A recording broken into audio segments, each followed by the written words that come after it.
We are not machines. We will break down. There will come a time when the body can no longer physically do what the mind and the ego is forcing it to do. There becomes a time when there's a rebellion between the body, the spirit, and the ego. And maybe you've experienced this, a time when there was just a total breakdown, or when your body said, no, I physically can't do this anymore. I'm done. I can't do it anymore. And how do you cope? How do you deal with that?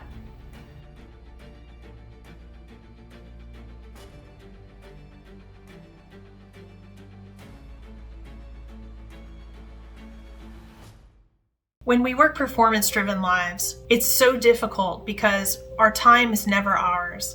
We never have enough time to think of our needs, to actually be present. We have to jump out of bed, go straight to work, and immediately feed our brains with all the stress and pressure that's waiting for us there. The entire day is filled up with problems to solve and people who need you in meetings and new tasks you're taking on. And it's just this never-ending cycle of you not ever having time for yourself. And you eventually learn that your brain, your time, and your life energy belong to that corporation or that company that you're working for. Even when you're off, even when it's the end of the night or the end of the day, when you finish, your brain is still wired and awake and thinking about work.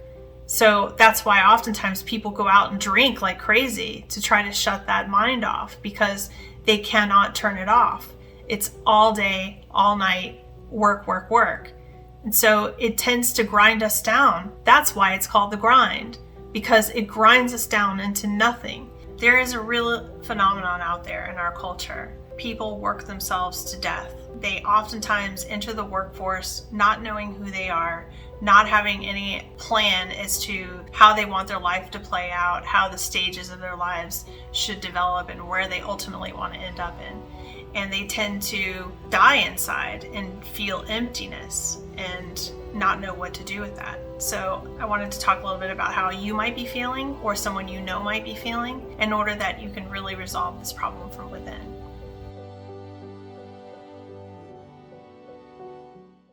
In this culture, we compete for grades, we compete for access, we compete for jobs, we compete for titles and salaries, and oftentimes that competition really never ends.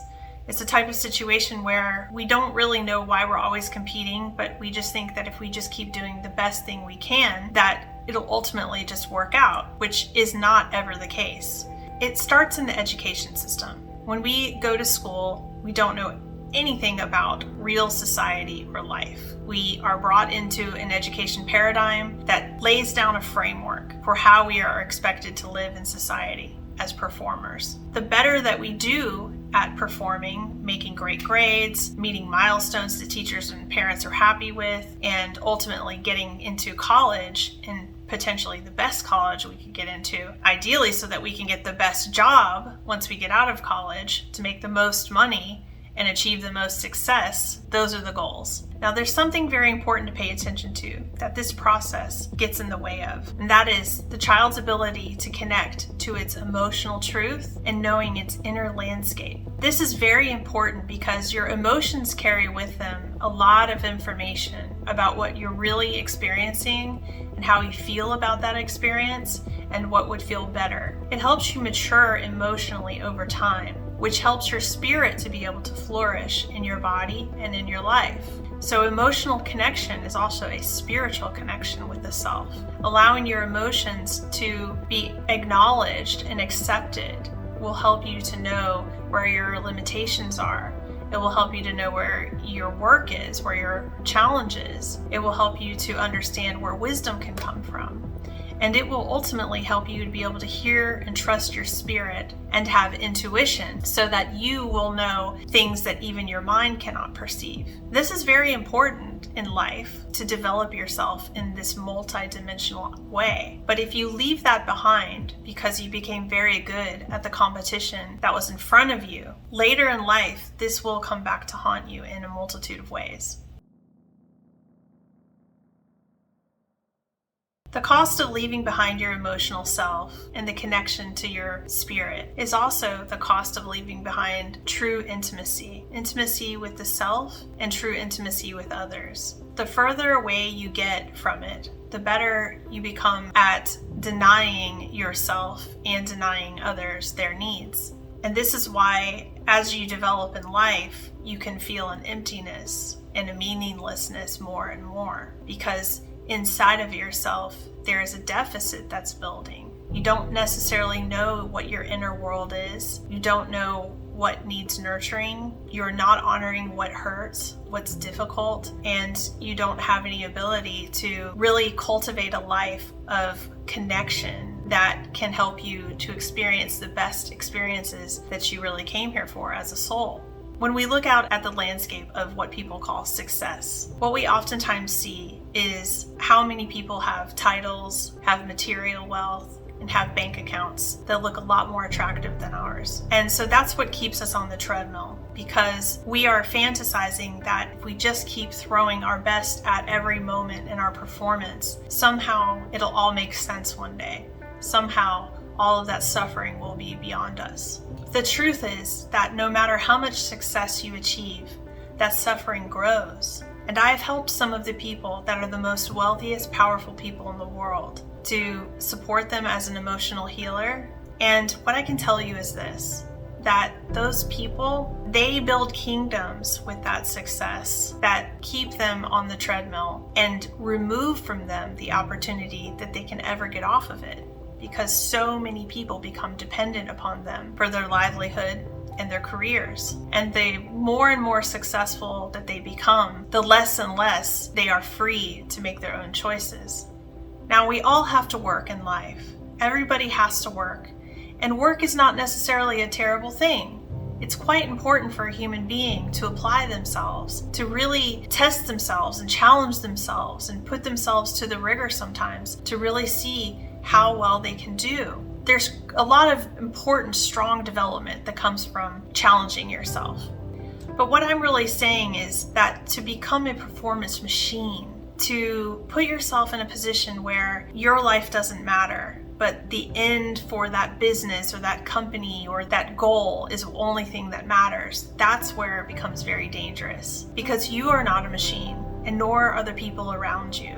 Just like a machine can break down too, and can wear out, and can get discarded when it wears out. And that's one of the fears that happens inside of people, because you feel very out of control of what your destiny is, and things become very meaningless and monotonous when you're just doing the same thing over and over again, and you don't really understand yourself. You don't really understand who you are. You don't really have a feeling as to why you came here, what your soul wanted to achieve or feel or experience.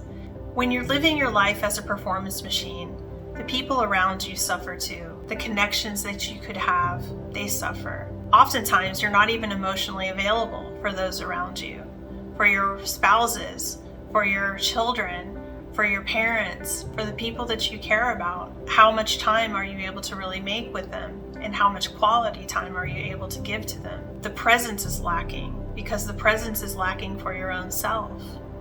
And when you don't have time to actually focus on yourself, to actually consider who you are and really build from a foundational core standpoint, then you're not developing a life for you. You're not developing a unique experience for yourself that can really allow you to bloom. Part of it, of course, is our economic system, which drives us towards more and more growth. But it's so important that you do not allow your precious miracle of a life to be destroyed by systems.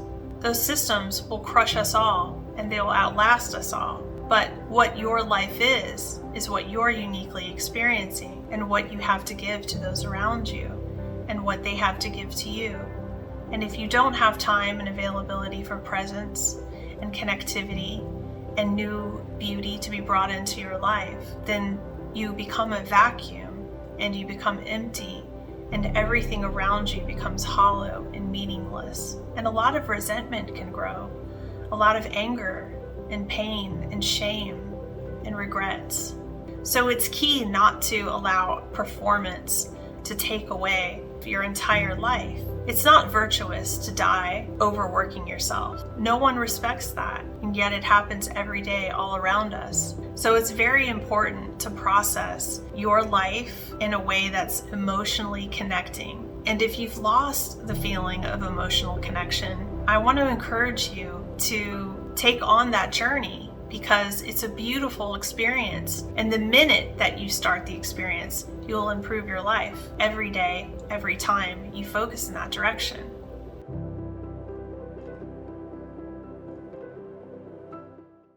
So if you find yourself in this position, there are steps you can take to recover your life. Getting in touch with yourself emotionally, spiritually, physically, those are all very important things to begin, to really get to know who you are beyond the identity that you've created. You will always know what you've achieved in your performance career, but getting to know yourself in addition to that, that is what gives you a breadth and depth to be fully human, fully present, and fully alive in this experience.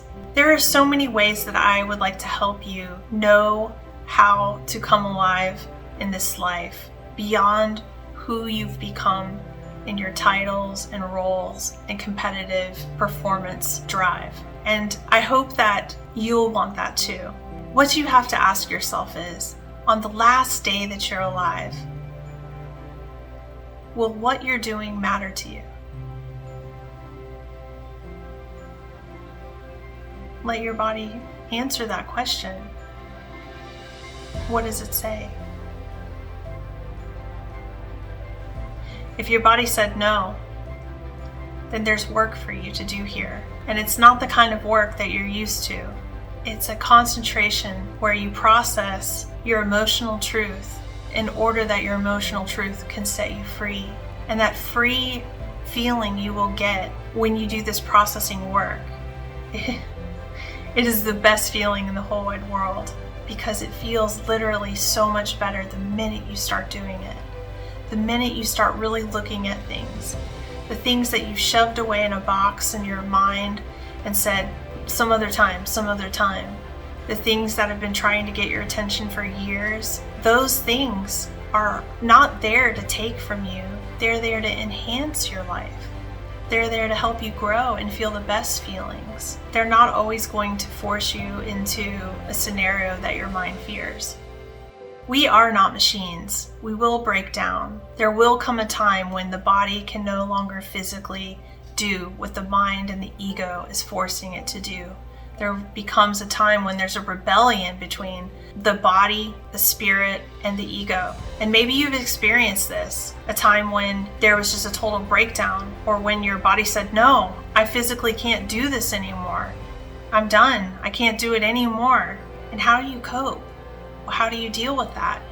That's something that is really important to know how to cope with, so that you can recover your life without giving up on it, without having bitterness and anger and resentment, so that you can really move into the next phase. Because the reason the body is saying no, the reason the soul is shutting it down, is because there is something more beautiful that you came here to experience. So I encourage you to do this processing work, so that you can really understand what is there on the horizon for you, so that when you do take your last breath on the last day that you're here, your heart will be at peace and your soul will be at peace, and you will have known that you completed the best experience you could have had.